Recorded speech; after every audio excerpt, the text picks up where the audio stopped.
તો હાલ એક મહત્વપૂર્ણ સમાચાર પ્રાપ્ત થઈ રહ્યા છે। યમનમાં નર્સ નિમિષા પ્રિયાની ફાંસી ટળી છે। કેરળની નર્સને અપાઈ હતી ફાંસીની સજા। હત્યાના આરોપમાં નિમિષા પ્રિયા દોષી જાહેર થઈ હતી। 2017માં યમનમાં હત્યા કર્યાનો આરોપ તેના પર લાગ્યો હતો। નિમિષાએ વેપાર ભાગીદારીની હત્યા કર્યાનો આક્ષેપ તેના પર હતો। વધુ વિગતો સાથે અમારા સંવાદદાતા નુપુર પટેલ જોડાઈ ગયા છે। જે નુપુર, શું છે વધુ વિગતો?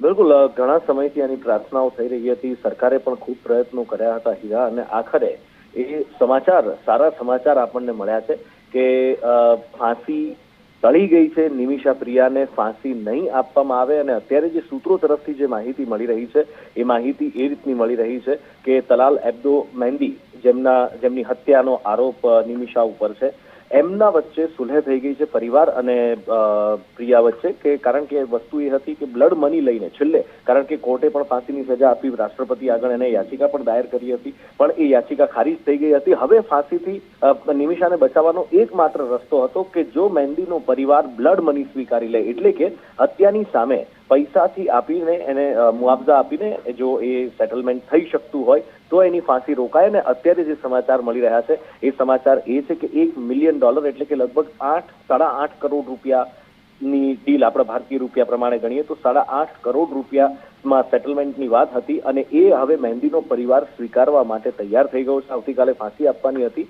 નિમિષા પ્રિયાને, પણ એ ફાંસી રોકાઈ ગઈ છે। અત્યારે એ બહુ જ મોટા અને બહુ જ રાહતના સમાચાર ભારત માટે મળી રહ્યા છે। એનું કારણ એ છે કે આવતીકાલની ફાંસી હતી, દરેકના જીવ તાળવે ચોંટેલા હતા। સરકારે પણ ખૂબ પ્રયત્નો કર્યા હતા, દરેક સંભવ પ્રયત્નો કરી લીધા હતા। કેસ 2017નો છે, જે પ્રમાણે તમે કહ્યું એ પ્રમાણે 2008માં નિમિષા એના પતિ સાથે 2008માં એ નિમિષાએ લગ્ન કર્યા હતા, અને ત્યારબાદ એના પતિ સાથે એ ટોમી થોમસ સાથે એ યમન જતી રહી હતી। 2012માં એમની દીકરીનો ત્યાં જન્મ થયો, અને પછી ગૃહયુદ્ધ ફાટી નીકળ્યું, એટલે પતિ દીકરીને લઈને અહીંયા આવી ગયો।